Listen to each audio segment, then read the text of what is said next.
Boa noite, bom dia, boa tarde. Roda a vinheta. Boa. Então vamos começar. Muito bem, então estamos de volta para mais um episódio do nosso ZebraCast. Continuando a regra número 3, a gente parou no último episódio, terminamos de ler a seção 3 da regra 3 e hoje a gente vai começar na seção 4. De novo, como sempre, obrigado a todo mundo que está ouvindo, obrigado aos meus amigos árbitros que estão participando aqui desse episódio.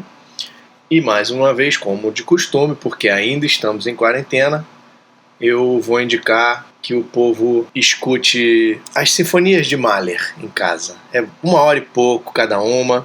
É bom porque gasta bastante tempo do seu dia sem nada para fazer, pode ficar ali no fundo tocando, enquanto você faz alguma coisa, outra coisa, faz a faxina de casa. Sua vida vai melhorar. Alguém tem alguma sugestão para o povo que está encarcerado? Eu tô jogando War agora online. Sozinho? Eu tô jogando com os amigos, mas também tem sozinho. Sozinho que eu digo, você chama um desconhecido pra jogar.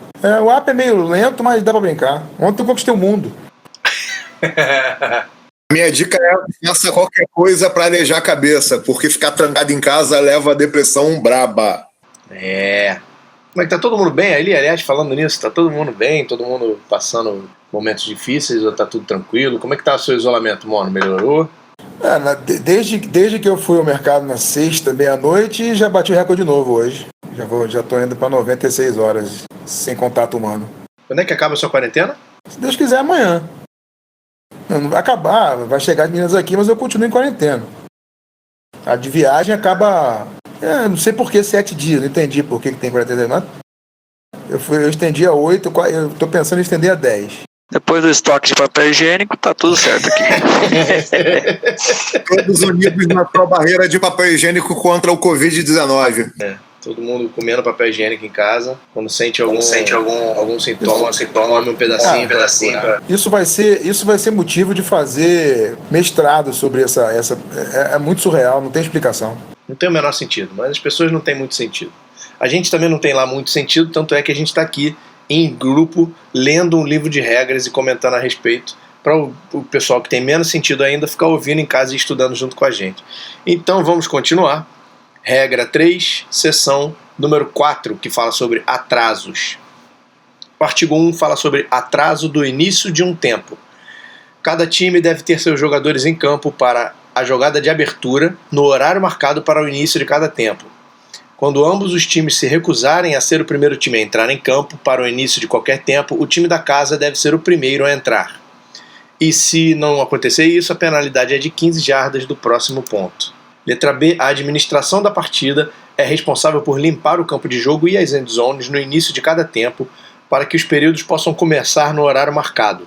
Bandas, discursos, apresentações, festas e atividades similares estão sob a jurisdição da administração da partida e um início rápido de cada tempo é obrigatório. Tem uma penalidade de 10 jardas do próximo ponto para o não cumprimento dessa regra B, mas eu prefiro colocar essa responsabilidade na administração da partida e da competição mesmo.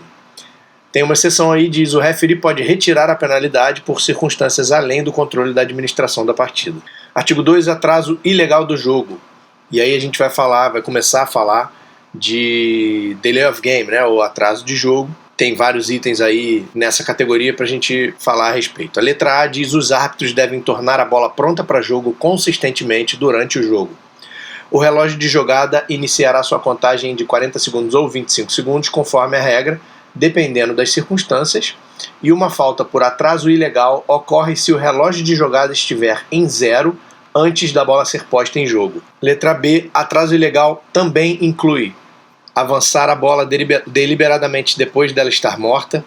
Quando um time já usou seus 3 timeouts e comete uma infração das regras 145C2 ou 334E, 14562 é a cor da camisa. E o 334 pediu uma conferência de técnico principal com a arbitragem para ver se a chamada da arbitragem foi correta ou não. Se tiver correta a chamada da arbitragem e não tiver um timeout para perder, delay of game, atraso de jogo. Número 3, quando um time não está pronto para jogar após o intervalo entre períodos, que não seja entre tempos, entre primeiro e segundo ou entre terceiro e quarto períodos, após uma pontuação, após um timeout de rádio, televisão ou de time, ou a qualquer momento em que o referee exigir que a bola seja posta em jogo. 4. Táticas verbais de defesa que confundam os sinais do ataque. 5. Ações da defesa com o objetivo de causar um false start. 6. Colocar a bola em jogo antes dela estar pronta para jogo. 7. Interferência da lateral. 8. Ação claramente concebida para atrasar os árbitros em tornar a bola pronta para jogo. A penalidade para atraso de jogo é uma falta em bola morta, 5 jardas do próximo ponto. Tem uma R aí na frente, mas vamos falar um pouco sobre isso. Então, nesse artigo, ele está dizendo que atraso de jogo é quando o relógio da jogada zera. Então a gente tem lá o umpire. Back judge, não é umpire não. Back judge, eu falei umpire? Falou umpire. Back judge, com o braço levantado quando faltam menos de 10 segundos, ele estica o braço para o lado quando faltam menos de 5 segundos, e quando zera, se a bola não tiver sido posta em jogo, ele vai jogar flag e apitar, sinalizar o timeout para a falta por atraso de jogo. Então sempre que o relógio da jogada zerar e a bola não tiver sido posta em jogo, a gente vai ter atraso de jogo. Aí, além dessa situação, que é a mais clara de todas, ele dá essa lista de 8 outras possibilidades de atraso ilegal. Vamos lá, um exemplo, fair catch, o cara pega a bola e faz o fair catch, pega a bola e avança. Ah, você vai marcar delay of game sempre que isso acontecer? Não. Se depois de você sinalizar, apitar, pedir para ele parar, o cara continuar, você pode marcar o delay, porque está na regra, mas nem sempre a arbitragem preventiva adota isso como a melhor postura. Enfim, de qualquer jeito é uma situação de atraso. Nem se o running back terminar a jogada de corrida, cair no chão e der aquela esticadinha botando a bola pra frente, porque essa é a situação normal de jogo e você vai estar vendo o spot certo. Exatamente, sem exagerar nessa coisa de avançar deliberadamente a bola após ela estar morta. O número 2 a gente já falou. O número 3, quando um time não está pronto para jogar, depois de um intervalo ou depois de uma pontuação, é basicamente quando o time não se alinha por um tempo depois. Daniel, bem-vindo ao Arquivo Confidencial. Vamos tocar no assunto aqui rapidamente.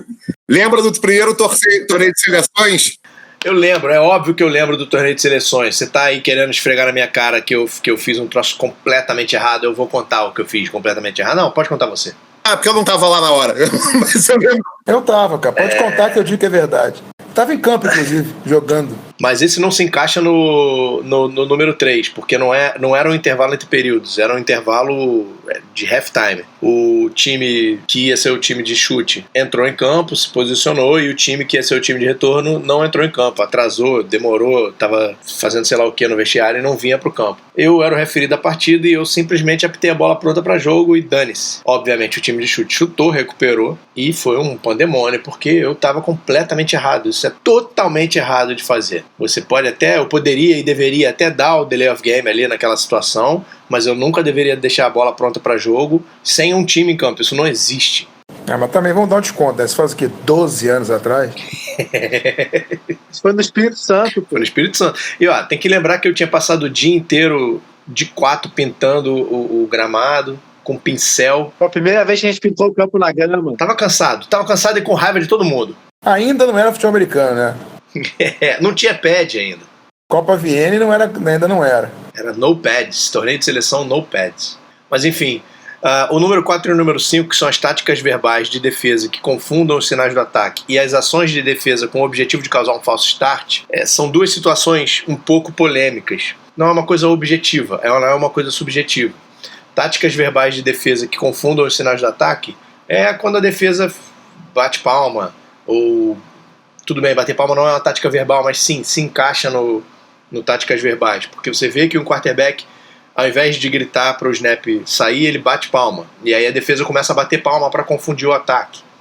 Isso é uma tática verbal, apesar de não ser verbal, mas se encaixa aí, que confundam os sinais do ataque, e é falta por atraso de jogo. E ações da defesa com o objetivo de causar um false start, tem uma linha, um limite aí que você tem que considerar, que a ação da defesa pode ser uma ação normal. Muita gente vem perguntar, o defensive end fica se mexendo, avançando para tentar fazer o jogador da frente dele reagir nesse movimento repetido. Ou então quando eles fazem um shift na linha de defesa, eles fazem uma coisa muito, não abrupta, mas muito claramente tentando fazer com que o ataque cometa um false start. É subjetivo e é difícil você classificar o que é e o que não é de uma forma objetiva, porque não é. É subjetivo. Você tem que considerar sempre que talvez a ação daquele jogador de defesa, a movimentação que ele fez ou a atitude que ele tomou ali, talvez tenha sido só porque ele estava tentando adivinhar o momento do snap e não porque ele está tentando enganar o time do ataque. Mas quando você perceber que a ação é para causar o false start e, digamos, cause o false start, aí a falta é de defesa, de um atraso de jogo de defesa. Fala, Jean. Nesse caso tem aquela questão da 1 jarda do estar estacionário também na scrimmage, né? Porque o cara que vem de trás, por exemplo, ele vem tentando adivinhar o momento do snap. Mas o cara que tá parado, não. Ele começa a dançar a Macarena exatamente nessa intenção de forçar. Pela regra, como ele fala que ele não pode ter um movimento, ele não pode fazer um movimento brusco estando na scrimmage ou dentro desse espaço de 1 jarda. Não é nisso que a gente tem que ficar de olho também. Nessa regra ele nem fala sobre isso. A gente vai falar sobre isso lá na regra 7. Ele até tá indicando aqui, a regra 7.1.5, mas a gente vai deixar para falar isso quando a gente chegar lá, que aí ele vai descrever mesmo, com um pouco mais de clareza, as ações e as táticas verbais. Inclusive, provavelmente tem algumas ARs lá na frente também, explicando melhor isso.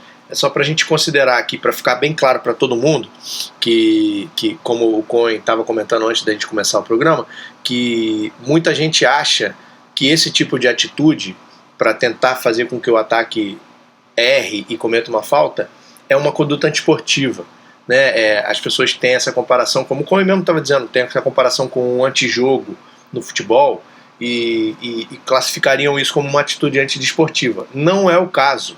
Essas atitudes são atraso ilegal de jogo. Tem uma falta específica para elas que é de 5 jardas em bola morta. Então, em resumo, jogador que esteja ouvindo, não faça atos desse gênero porque você depende da interpretação do árbitro para decidir se a falta vai ser do ataque ou sua. Então, fica a dica aí para os jogadores de defesa de plantão. Boa. Sempre que você joga no limite da regra, você está arriscado a ser interpretado como o causador da falta ao invés do ofendido. A número 6, colocar a bola em jogo antes dela estar pronta para jogo. Qualquer pausa administrativa que a gente precise fazer e que a gente vai colocar um umpire em cima da bola para impedir o snap e tal. Por alguma razão o umpire não chega na bola ou alguma coisa do gênero, a bola não está pronta para jogo e acontece um snap, existe a previsão de falta por atraso de jogo. Mas, de novo, se a bola foi posta em jogo antes dela estar pronta para jogo e a responsabilidade de evitar que a bola fosse posta em jogo era da arbitragem, porque o umpire devia estar em cima da bola, ou porque o mesmo umpire devia ter avisado ao chutador para esperar o apito do referee ou alguma coisa do gênero em free kicks, a minha recomendação para a arbitragem é não penalizar o time que fez uma coisa por erro nosso. Então existe a previsão sim de dar uma falta por atraso de jogo quando a bola é posta em jogo antes dela estar pronta para tal, mas a minha recomendação é, se a responsabilidade da bola ser posta em jogo antes dela estar pronta para isso é da arbitragem de não ter evitado o início da jogada, então não penalize o time. Só fazer um parênteses, eu estava dando uma lida no manual, você sempre fala que o manual é só uma recomendação, só que o manual fala que quando uma falta foi marcada, uma coisa que é prevista na regra e a gente marcou a falta, a gente não tirar. Você tiraria? Uma boa pergunta. Eu tirava.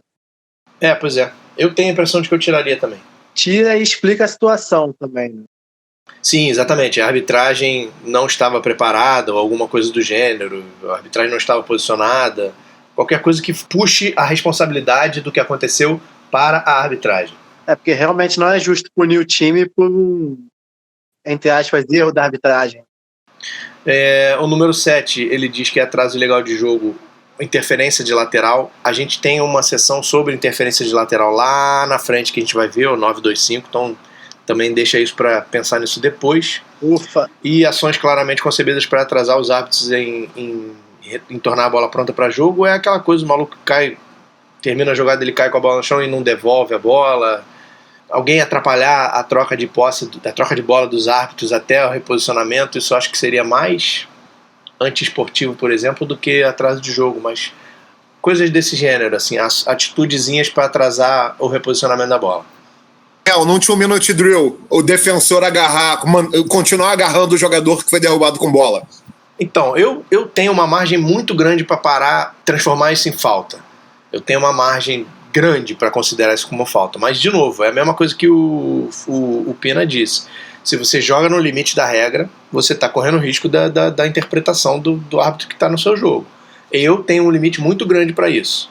Eu vou lá conversar com o cara, eu vou acelerar o reposicionamento da bola depois, eu vou chegar perto do cara para mandar ele sair antes de marcar uma falta. Mas você pode pegar uma equipe que o cara ache que você atrasar desse tipo de atitude já vai ser falta na primeira vez que você fizer. Então, coloque-se em risco à sua vontade. A R342 aqui, número 1, fala: após qualquer timeout, um dos times não está pronto para jogar. Isso é atraso ilegal, penalidade de 5 jardas do próximo ponto. E a número 2 diz: numa jogada de corrida, no fim de um tempo, o carregador da bola do time A é derrubado dentro de campo. Os jogadores do time B são propositadamente lentos em sair da pilha, numa óbvia tentativa de gastar tempo e evitar que os árbitros tornem a bola pronta para jogo. Isso é falta do time B por atraso de jogo, penalidade de 5 jardas do próximo ponto, e o relógio iniciará no momento do snap, de acordo com 343, que é o próximo artigo que a gente vai ler, que são as táticas injustas de relógio. O artigo número 3, então, fala: o referee tem ampla autoridade sobre a marcação de tempo do jogo. Ele deve ordenar que o relógio do jogo inicie ou pare quando qualquer time conservar ou consumir tempo do jogo usando táticas obviamente injustas. Isso inclui iniciar o relógio no momento do snap, caso uma falta seja do time que está à frente do placar.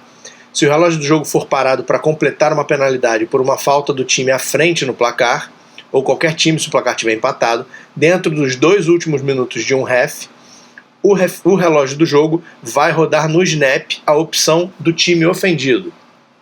O relógio deve iniciar no sinal de bola pronta para jogo, depois do time A lançar um passe ilegal para frente ou para trás para conservar tempo.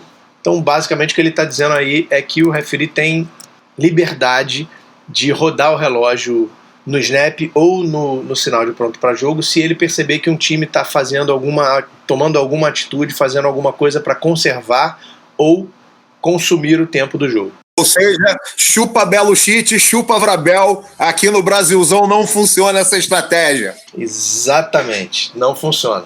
Aqui, se o time à frente do placar faz falta, o referee tem a autoridade de só rodar o relógio no momento do snap para não consumir mais tempo de jogo. Quer avisar? É bom fazer um aviso, porque, enfim, você já tem um aviso da falta, né? Então você vai dizer falta tal, time tal, o relógio vai rodar no momento do snap. Não precisa dizer porquê, não precisa dizer nada disso, só dizer o relógio vai rodar na frente do snap.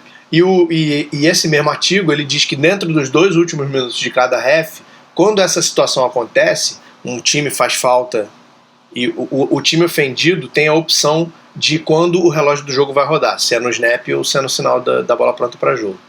O que acontece na situação lá que o Jean falou do Belichick e do Vrabel é que não estavam nos 2 últimos minutos, estava antes. Na verdade, a regra da NFL são os 5 últimos minutos, mas enfim, era antes ainda disso. Só que era clara a intenção de gastar tempo do time que estava à frente. E aí, nesse caso, o referee tem a autoridade de rodar o relógio só no momento do snap para parar com esse negócio de ficar gastando o relógio à toa. No final, a NFL deve ir pelo mesmo caminho para esse ano, né? Sim, uma das alterações que eles devem fazer é exatamente essa. A R343, número 1, numa tentativa de gastar tempo no 4º período, o time A atrasa e o relógio da jogada expira. Falta por atraso de jogo, 5 jardas de penalidade do próximo ponto e o relógio roda no momento do snap. Número 2, com 2 minutos restantes no final de qualquer tempo e seu time sem timeout, o B77 cruza a zona neutra e toca um jogador do time A numa tentativa de parar o relógio e conservar tempo. Falta em bola morta, penalidade de 5 jardas do próximo ponto e o relógio começa no sinal da bola pronta para jogo. À sua escolha, o referee pode determinar que o relógio da jogada seja ajustado em 40 segundos. Nota, se houver menos que 1 minuto restante para o término do tempo, essa falta encaixa-se na regra de subtração dos 10 segundos que a gente vai ler a seguir também. Além da autoridade de rodar o relógio no snap ou no sinal do pronto para jogo, o referee também tem a autoridade de escolher se vão rodar 40 ou 25 segundos nessa situação dessa R2, que é o time B está perdendo, eles precisam parar o relógio, o time B comete uma falta para parar o relógio e aí, dentro dos 2 minutos, o relógio vai rodar no sinal do referee, porque o time A vai escolher isso para gastar o tempo, e o referee pode escolher que sejam 40 segundos. Número 3, No final do segundo período, um carregador da bola lança um passe para trás, para fora de campo, de trás ou de além da zona neutra para conservar o tempo. Então, um passe para trás, para fora de campo, só para parar o relógio. Penalidade 5 jardas do ponto da falta e perda de descida, passe legal para trás. O relógio começa no sinal de bola pronta para jogo. Nota, se houver menos de 1 minuto, encaixe-se no Zap 10, a gente vai ler sobre isso em breve. Número 4, um carregador da bola lança um passe para frente de além da zona neutra para conservar tempo, para parar o relógio. Penalidade 5 jardas do ponto da falta e perda de descida por passe ilegal. O relógio roda no sinal da bola pronta para jogo. Se alguém quiser aí ver essa penalidade do 732 para dizer o que ela diz lá. Intentional grounding. Então essa regra 732, penalidade é a descrição da penalidade de intentional grounding que a gente vai ler quando chegar lá na frente. E a nota é exatamente a mesma coisa do Zap 10 que a gente vai ler lá na frente também. Número 5, no final do quarto período, o time A está perdendo por 4 pontos e está num drive para potencialmente pontuar. Após uma jogada de corrida, na qual o carregador da bola é derrubado dentro de campo, os jogadores do time B estão sendo óbvia e deliberadamente lentos em deixá-lo levantar-se ou, de outra forma, usando táticas para atrasar os árbitros em tornar a bola pronta para jogo. Então, só atenção aí que ele não descreve o que eles estão fazendo, porque é impossível ser descritivo nesse sentido, mas ele diz, estão sendo óbvia e deliberadamente lentos em fazer, seja lá o que for. Nesse caso, a falta em bola morta contra o time B por atraso de jogo. Quando a bola estiver pronta para jogo, o referee sinalizará para o relógio de 25 segundos começar e o relógio de jogo só vai rodar no momento do snap. 6, segunda para 7 em A25, time A está à frente no placar no fim do segundo período. Quando o carregador da bola é derrubado dentro do campo de jogo, o relógio marca 1:47. O umpire avisa ao referee que ele tem uma flag por holding do snapper. Na jogada, o corredor ganhou 3 jardas ou 9 jardas. Era uma segunda para 7, então na primeira opção ele não conquistou a primeira descida, na segunda opção ele conquistou a primeira descida. Mas a arbitragem diz, em ambas as situações, depois da aplicação da penalidade, o relógio vai rodar no snap ou no sinal do referee, e quem escolhe isso é o time B, que é o time ofendido, porque estamos no final, né, quando a jogada termina, a gente está dentro dos 2 últimos minutos do segundo quarto. E a R número 7 é uma R nova, e ela diz, time B está liderando e o relógio está rodando com menos de 2 minutos para o fim de um tempo. O carregador da bola é derrubado dentro de campo antes da linha necessária. Depois da bola morta, A65 e B50 recebem flag por conduta antidesportiva. Estavam ali fazendo chicken fight no final da jogada depois do apito. A arbitragem diz que o relógio roda no sinal da bola pronta para jogo e como os 2 times cometeram a falta, o time A não tem a opção de rodar o relógio no snap. Artigo 4, um artigo muito importante e um pouquinho confuso que a gente vai tentar dar uma esclarecida nele. O 4 e o 5 a seguir falam sobre a subtração de 10 segundos do relógio de jogo. O 4 explica do que se trata. Letra A, com o relógio de jogo correndo e menos de 1 minuto restando em qualquer half, antes de uma troca de posse de time, se um jogador de qualquer time cometer uma falta que faz com que o relógio pare imediatamente, o referee vai subtrair 10 segundos do relógio de jogo à opção do time ofendido. As faltas que entram nessa categoria incluem, mas não estão limitadas a qualquer falta que evite o snap, false start, encroachment, offside por contato dentro da zona neutra, que é uma falta em bola morta. O offside só de estar alinhado na zona neutra no momento do snap é uma falta em bola viva, como a gente vai ver lá na frente, mas não é o caso, não se encaixa aqui porque não para o relógio. Intentional grounding para parar o relógio, um passe para frente ilegal, incompleto, um passe para trás lançado para fora de campo para parar o relógio, ou qualquer outra falta cometida com o objetivo de parar o relógio. O time ofendido pode aceitar a penalidade de jardas e declinar a subtração de 10 segundos. Se a penalidade de jardas for declinada, a subtração é declinada por regra. Letra B, os procedimentos da subtração estão especificados no artigo a seguir. Então, basicamente, o que ele diz é, dentro do último minuto de cada tempo, de cada half, do segundo quarto ou do quarto quarto, antes de uma troca de posse de time, ou seja, chute de retorno não se encaixa nessa categoria, porque ele é depois de uma troca de posse. Então, antes de uma troca de posse, se um jogador de qualquer time cometer uma falta que pare o relógio imediatamente, aí se aplica a subtração de 10 segundos. A arbitragem AR número 344, número 1, Segunda para 10 em B30, o relógio do jogo está correndo no segundo tempo. Time A perde por 2 pontos e está sem timeout. Após a bola pronta para jogo, o jogador A66 comete um false start e quando os árbitros param o relógio, faltam 13 segundos ou 8 segundos. O time B aceita a penalidade e a subtração. O resultado da primeira situação, quando tinha 13 segundos, é a penalidade de 5 jardas com subtração de 10 segundos, o relógio vai para 3 segundos, segunda para 15 em B35 e o relógio vai rodar, como disse uma sessão anterior, que a gente leu no episódio anterior, o relógio vai rodar no sinal do referee. E na segunda opção, como só tinha 8 segundos no relógio do jogo, o jogo termina e o time B vence. Número 2, segunda para 10 em B30. O relógio de jogo está correndo no segundo tempo e o time A perde por 2 pontos e está sem timeout. No momento do snap, o time A tem 5 jogadores no backfield. A22 corre para um ganho de 3 jardas até a B27 e quando a bola é declarada morta, o relógio de jogo marca 13 segundos ou 8 segundos de novo. Em ambas as situações, a penalidade de 5 jardas por formação ilegal, segunda para 15 em B35. Como formação ilegal não é uma falta que causa a parada imediata do relógio, a subtração não se aplica. Após a penalidade ser administrada, o relógio vai rodar no sinal do referee. 3. Time A está liderando 24-21 com menos de 1 minuto no jogo e o relógio de jogo correndo. Com a bola pronta para jogo, em terceira para 7, na jarda 35 do time adversário, o tackle B55 salta pela zona neutra e faz contato com o A77.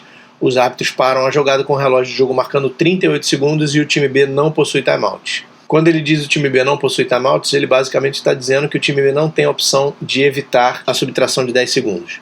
Offside contra o time B, penalidade de 5 jardas e subtração de 10 segundos. O relógio do jogo é ajustado para 28 segundos. Terceira para 2, em B30, o relógio inicia no sinal do referee. 4. Quarto período com o relógio rodando. Segunda para 5, em B20, o tackle do time B está na zona neutra no momento do snap, sem fazer contato. O quarterback corre até a jarda B17, fora da tackle box, e lança um passe para frente que cai incompleto. O relógio do jogo marca 15 segundos quando a jogada termina. O passe para frente ilegal do time A e o offside do time B se anulam. Em faltas que se anulam, não há subtração de 10 segundos. Segunda para 5, na jarda B20, o relógio do jogo continua com 15 segundos e roda no snap, porque tem um passe incompleto. O resultado da jogada é um passe incompleto. 5. Segunda para 10 em B30, time A está perdendo. Guard A66 com 3 apoios erra a contagem do snap e se lança para frente cometendo falso start. B77 então comete uma falta em bola morta por falta pessoal ou conduta antiesportiva. O relógio é parado com 8 segundos para o fim do jogo e isso acontece no quarto período ou no segundo período, são as duas opções. Na primeira situação, no quarto período, fim do jogo porque o time B vai aceitar a subtração de 10 segundos associada ao falso start e a penalidade pela falta em bola morta de B77 não vai ser aplicada. Na segunda situação, que é no segundo quarto, fim do primeiro tempo, porque o time B vai aceitar a subtração de 10 segundos, e a penalidade pela falta em bola morta do time B é carregada para o segundo tempo. Por causa da subtração, por interpretação, a falta do time B efetivamente ocorre após o fim do tempo e, portanto, a penalidade é carregada. Tanto em A quanto em B, o time A pode evitar a subtração usando um timeout, se tiver. Nesse caso, a penalidade pela falta de B77 vai ser aplicada, dando ao time A a primeira para 10 na B20 após a aplicação de ambas as penalidades. Se essa for a segunda conduta antiesportiva do B77, ele vai ser desclassificado. A R6, segundo período, no snap, o relógio marca 45 segundos para o fim. Durante a jogada, a 55 perde seu capacete e o tackle da direita recebe flag por holding. Então temos a perda de capacete e a falta por holding do mesmo time. O carregador da bola é derrubado dentro de campo antes da linha necessária. A arbitragem diz: A55 deve deixar o jogo por uma jogada, porque perdeu seu capacete. Não há opção de subtração de 10 segundos, porque ao fim da jogada o relógio do jogo foi parado para administrar a penalidade e pela perda do capacete. Não foi só por causa da perda do capacete. Então o relógio da jogada vai ser de 25 segundos e o relógio do jogo vai rodar no sinal do referee. Seguindo, artigo 5, ainda falando sobre a subtração de 10 segundos, mas agora falando sobre os procedimentos. Como a gente deve proceder quando a subtração de 10 segundos for aplicável. Letra A. A regra dos 10 segundos somente se aplica se o relógio de jogo estiver rodando quando o evento ocorrer e o evento fizer com que o relógio pare. Letra B. Se houver uma subtração de 10 segundos, o relógio do jogo vai iniciar no sinal do referee. Se não houver a subtração de 10 segundos, o relógio do jogo vai iniciar no snap. Essa regra sobrepõe a regra 332F, que é o snap sobrepõe o sinal do referee, mas não sobrepõe a regra 332G, que é a regra do Mercy Rule, do relógio corrido. Letra C. Se o time que cometeu o evento tiver um timeout restante, ele pode evitar a subtração de 10 segundos fazendo uso de um timeout. Nesse caso, o relógio do jogo inicia no momento do snap, após o timeout. E letra D. A subtração de 10 segundos não se aplica quando ambos os times forem responsáveis pela parada do relógio. Por exemplo, em faltas que se anulam ou em lesão e perda de capacete de jogadores de ambos os times. Então, sobre esse artigo 5, o importante é a gente saber quando se aplica e quando não se aplica a subtração de 10 segundos, obviamente, mas sobre esse artigo 5 especificamente, o importante é essa nota da letra B, que essa regra sobrepõe as regras do sinal do snap, sobrepõe o sinal do referee, que é a única situação na qual o sinal do referee vai sobrepor a regra do snap, mas ela não sobrepõe a regra do relógio corrido, porque então, quando você roda a subtração de 10 segundos, quando você tem o relógio correndo, o próximo snap vai sempre ser no sinal de bola pronta para jogo, de acordo com a regra do relógio corrido. Seguindo então para a seção 5, que é a última dessa regra 3, que fala sobre substituições.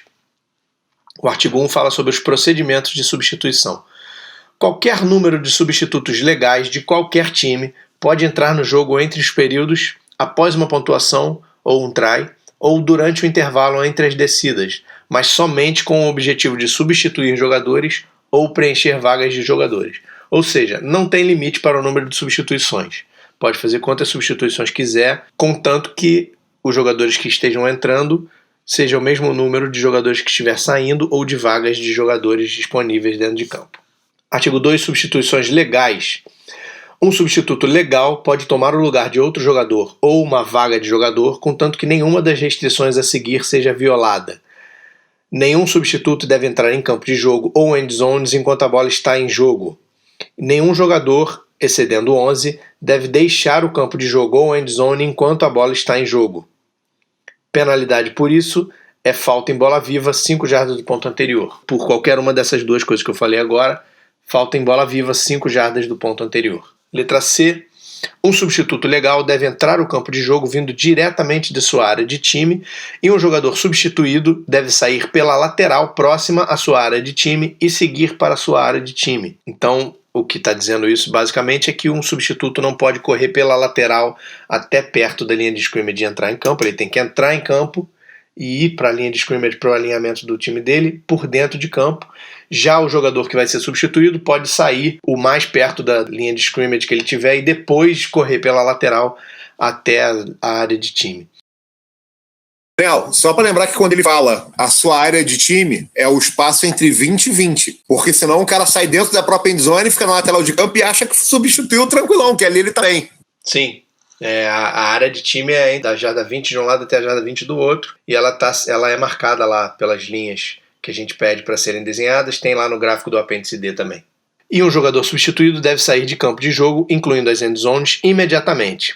Um jogador substituído que saia do huddle ou sua posição dentro de 3 segundos após um substituto tornar-se jogador é considerado como tendo saído imediatamente. Então, esse número 2 ele diz que o cara que vai sair, o substituído, ele tem que sair de campo imediatamente. Mas aí, logo depois ele diz que esse imediatamente, na verdade, significa 3 segundos de tolerância. Letra D, substitutos. Letra D, substitutos que se tornam jogadores devem permanecer no jogo por pelo menos uma jogada e jogadores substituídos devem permanecer fora do jogo por pelo menos uma jogada, a menos que isso aconteça durante o intervalo entre períodos, após uma pontuação, ou quando um timeout é cobrado de um time, ou quando existe um timeout do referee, com exceção de um timeout de um referee quando uma bola viva sai de campo ou um passo para frente é incompleto.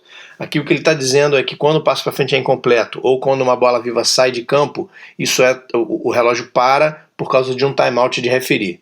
É uma exceção da exceção, né? Essas duas situações, bola viva fora de campo e passo incompleto, não contam como exceção para um jogador substituído permanecer uma jogada fora ou o jogador substituto participar da jogada por uma jogada. Vai ficar mais claro quando a gente lê as ARs ali na frente, tanto é que ele referencia para as ARs 3 e 7 dali adiante. A penalidade para essas situações aí que a gente acabou de ler, essas 3 situações que a gente acabou de ler, é falta em bola morta, 5 jardas do próximo ponto, ao contrário das situações anteriores, que é 5 jardas do ponto anterior, porque é uma falta em bola viva. Então aqui é falta em bola morta, 5 jardas do próximo ponto. Letra E, quando o time A enviar substitutos, os árbitros não devem permitir o snap da bola até que o time B tenha tido a oportunidade de substituir também.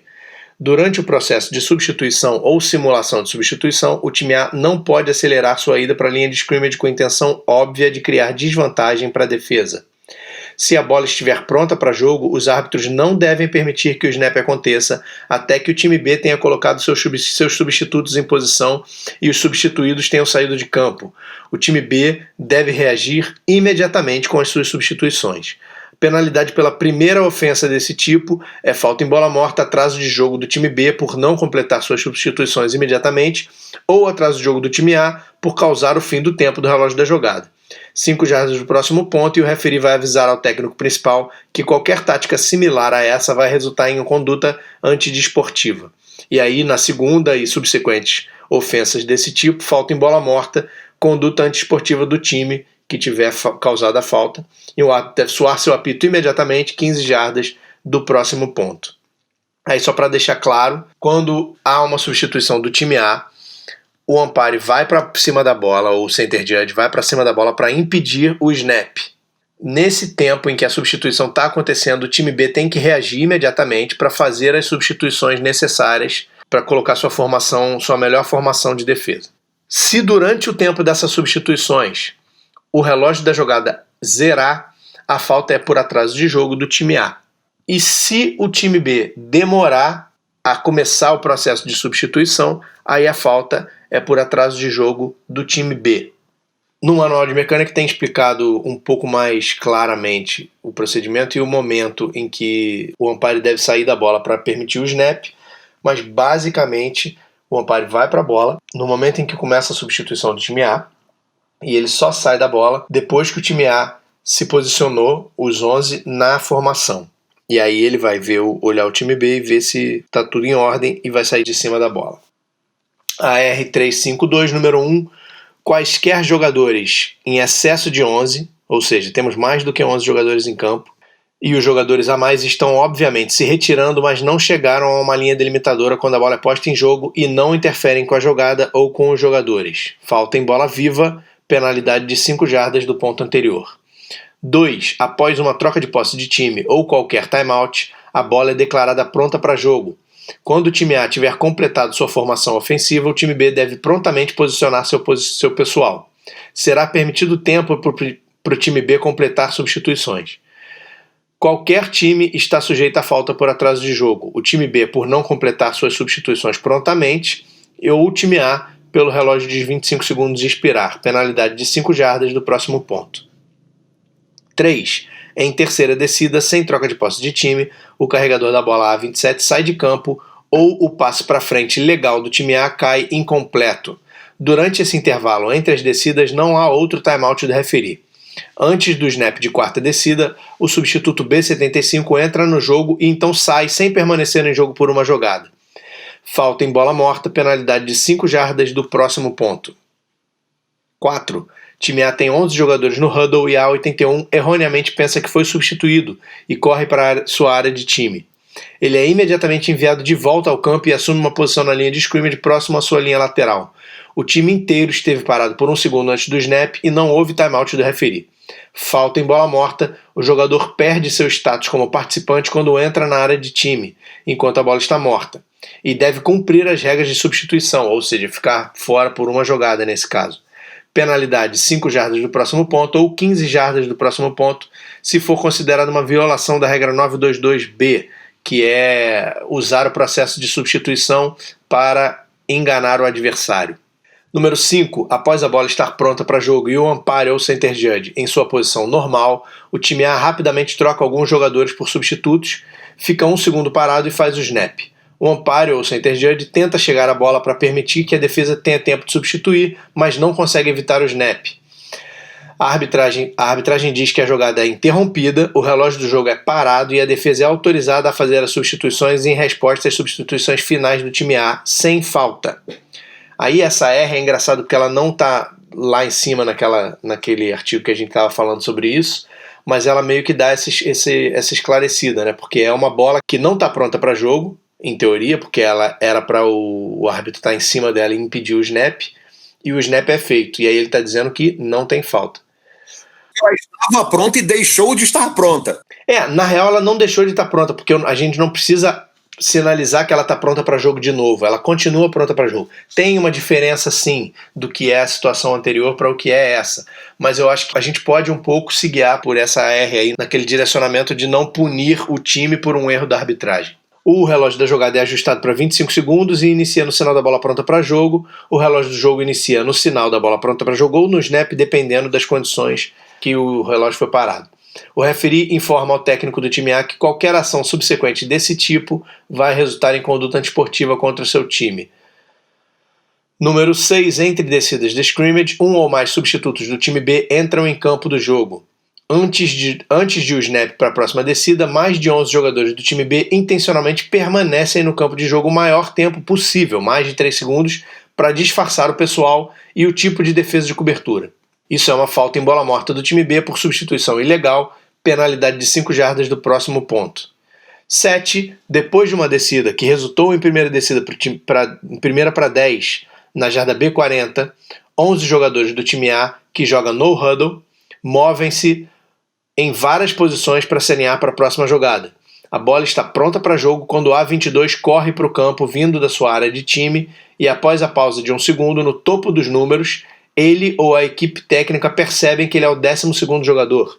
A A22 então tenta correr de volta para sua área de time e o snap ainda não aconteceu. Isso é uma falta em bola morta por infração de substituição. Por interpretação, a A22 tornou-se um jogador ao entrar no huddle de fato de seu time, porque o time joga no huddle. Ele entrou na formação, né, pela definição lá também. E, portanto, deve manter-se no jogo por uma jogada. Então, para eles terem 11, outro jogador teria que ter saído de campo. Penalidade de 5 jardas e o time A terá a primeira para 15 em B45. Número 8. No fim de um tempo, o time A não tem mais timeout. Uma jogada de passe na terceira descida termina dentro do campo em B25 sem ter alcançado a linha necessária, com o relógio do jogo marcando 10 segundos. Com 4ª para 3, o time A imediatamente coloca o time de field goal em campo. A arbitragem diz que o time B deveria esperar que vai haver a tentativa de field goal do time A nessa situação e deve ter seu time de defesa de field goal pronto. O umpire não deve ficar sobre a bola, visto que não há problema da defesa saber qual vai ser a jogada seguinte. Então aqui ele está colocando a situação de 4ª descida. Terceira descida não conquistou a primeira descida, o time A vai entrar com um time de chute, seja de punch ou seja de field goal. Nessa situação, o time B tem que saber o que vai acontecer. Então, quando começar as substituições do time A, o time B já tem que estar entrando com o time pronto. Não é para o umpire ir para cima da bola para segurar o snap, porque é uma situação previsível. A não ser que seja mudem a formação de chute de uma jogada normal de scrimmage, que acontece às vezes no college, né? Mas aqui no Brasil os caras não têm muita condição de fazer isso.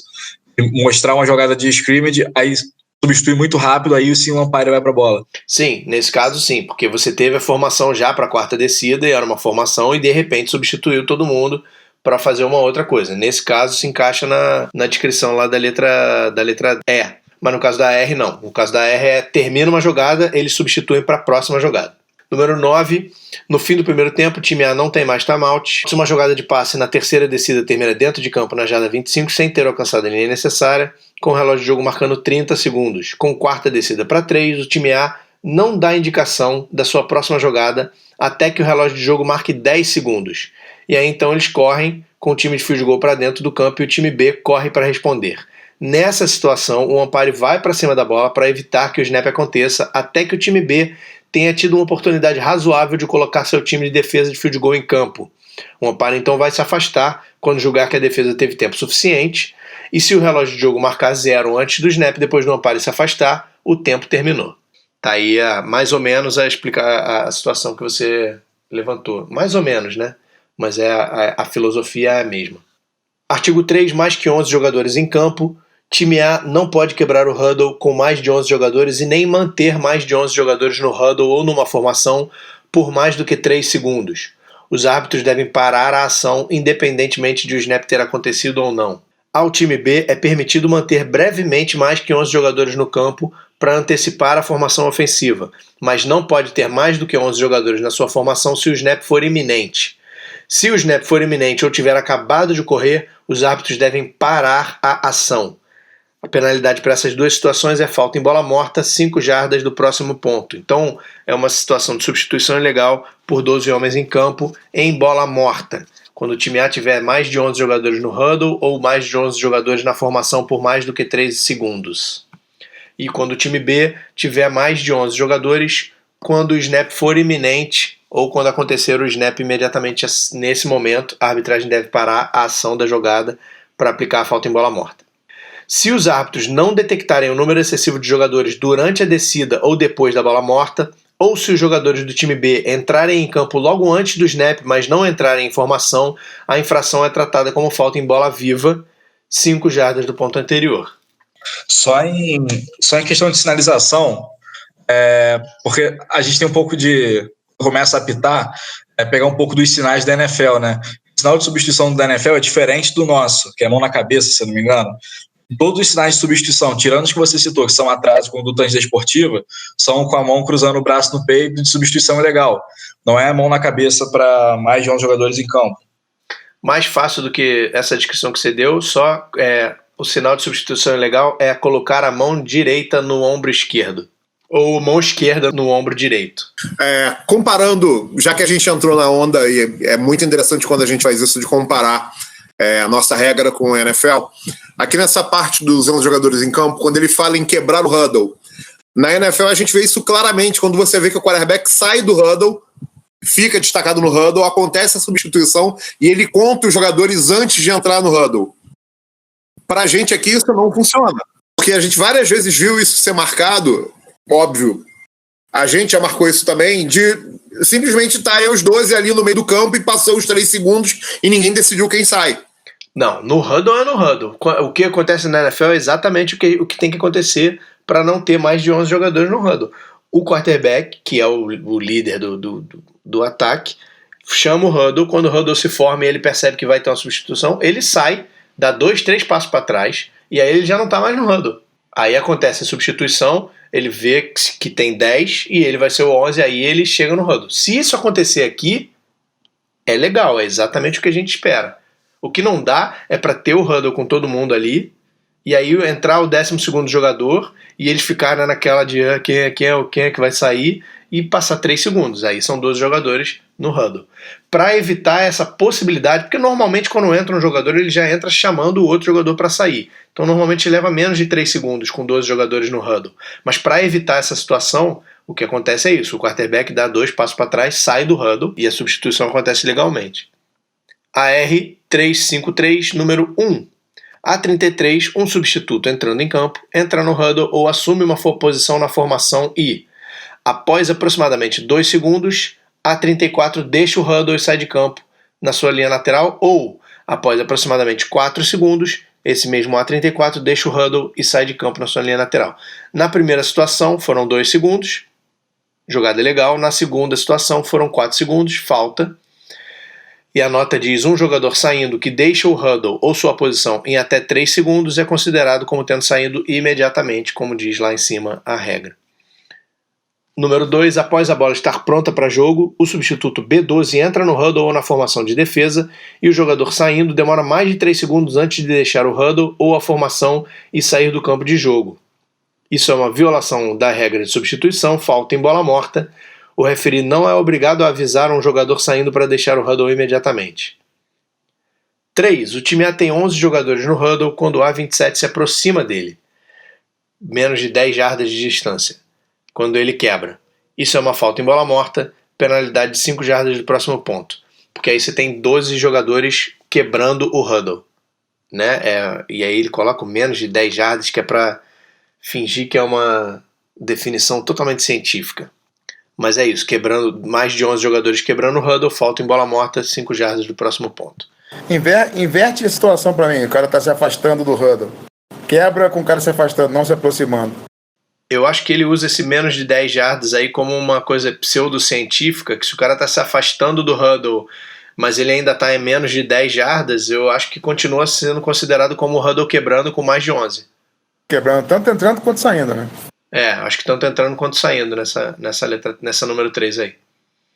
Por isso que eu acho que ele coloca esse menos de 10 jardas aí, pseudocientificamente. Porque se o cara estiver saindo do huddle e tiver a mais de 10 jardas e o huddle quebrar, você não vai considerar.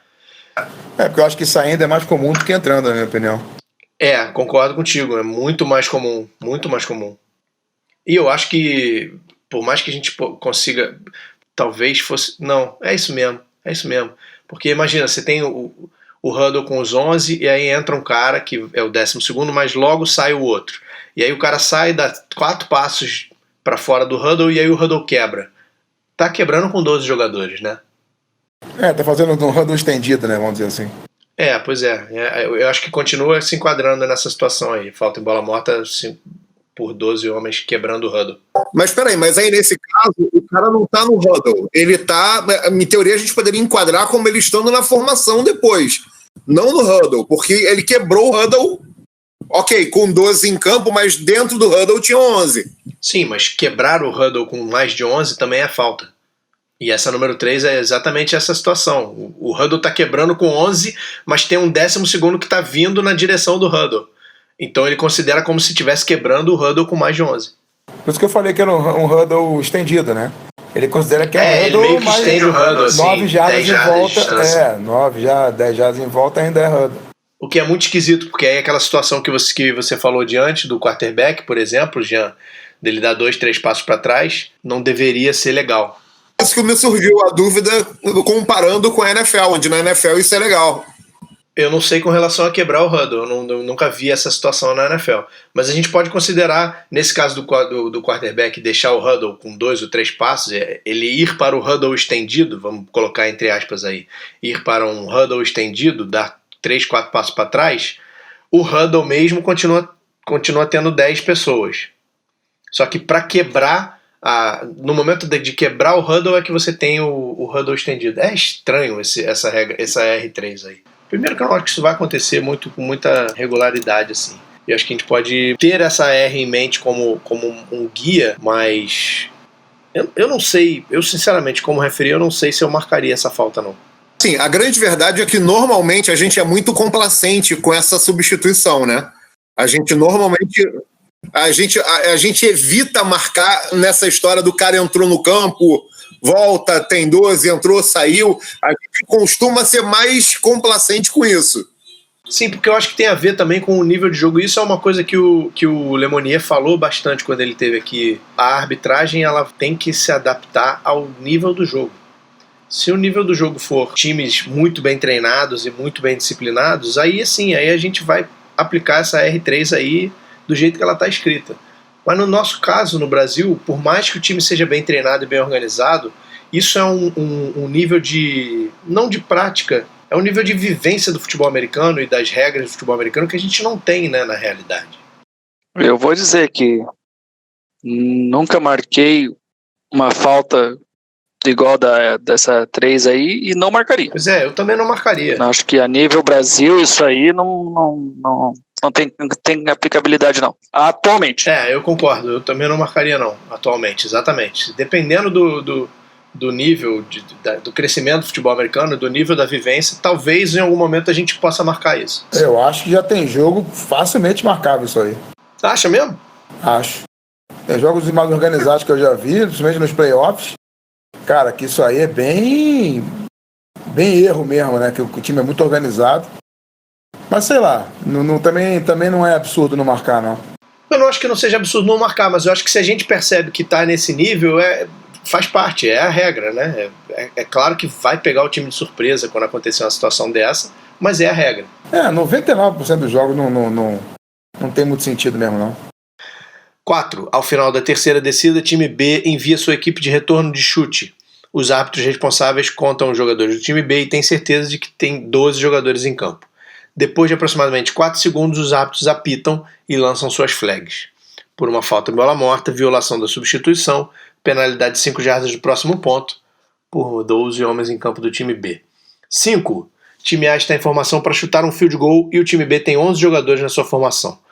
Logo antes do snap, um 12º jogador do time B entra em campo e o snap acontece e o chutador completa seu chute. Isso é uma falta em bola viva, nesse caso, porque foi logo antes do snap que entrou o 12º jogador, penalidade de 5 jardas do ponto anterior, ou o time A pode aceitar o resultado da jogada. Visto que o 12º jogador do time B não estava na formação quando o snap aconteceu, a arbitragem não deve parar a jogada para a falta em bola morta. O intuito de 353B é dar ao time B a oportunidade de ajustar a defesa, mas o time B não pode ganhar vantagem por ter um jogador extra entrando em campo logo antes do snap acontecer. Seria aquela situação tipo do cara tá entrando em campo porque ele tá trocando um cornerback por um linebacker e esse linebacker já entra em campo correndo para fazer uma blitz, digamos assim, no mesmo movimento que ele tá entrando em campo correndo. O que ele diz que a regra permite ao time B, o intuito é dar ao time B a oportunidade de ajustar a defesa. Ele referencia 353B, que diz que o time B brevemente pode ter mais de 11 jogadores no campo. É isso que ele está dizendo, que antes do snap, enquanto o ataque está se alinhando na formação, o time B pode ter mais de 11 jogadores. Mas o que não pode é entrar um 12º jogador logo antes da jogada. Essa coisa do jogador entrar já participando da jogada, e o cara entra, digamos, o cornerback, o linebacker está lá esperando o jogador que vai sair, o cara pisa fora de campo, ele entra, e quando ele cruza os números, quando ele cruza a marca de 9 jardas, o snap sai e ele já sai direto para uma blitz. Isso é uma situação legal, porque você tinha uma vaga de jogador na hora que ele entra, ele esteve dentro da marca de 9 jardas antes do snap, e ele já está participando da jogada. Mas a referência que aquela R faz é essa letra B, que é isso, o time B pode ter mais de 11 jogadores no campo, coisa que o time A não pode. 6. Time A se alinha para tentativa de 2 pontos num try em B3. Time B tem 11 jogadores na formação defensiva. O 12º jogador do time B corre para o campo logo antes ou durante o snap. A 22 recebe o handoff do quarterback e ou é derrubado em B1 ou carrega a bola para dentro da endzone. A falta é em bola viva contra o time B por mais de 11 jogadores em campo. Nossa, por que ele faz uma referência para a regra 1-1-1 aqui, gente? É muita vontade de fazer referência para alguma coisa. A arbitragem não deve parar a jogada. Na primeira situação, vai penalizar o time B com metade da distância para o gol e repetir o try em B1,5. B1,5 não, B meio. Ah não, é do ponto anterior. B1,5 mesmo. Ou B, o time A vai declinar a penalidade. Na segunda situação, o time A vai declinar a penalidade no try que foi convertido.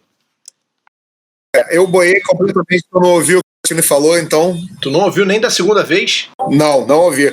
Puta que pariu, esses comentários atrasados vão me foder na edição. Vou ter que ficar puxando resposta de um lado pro outro pra fazer esse final desse episódio. É o que eu falo, né, cara? Sua opinião é irrelevante. Tava demorando muito pro Mono usar a marquinha registrada dele do irrelevante.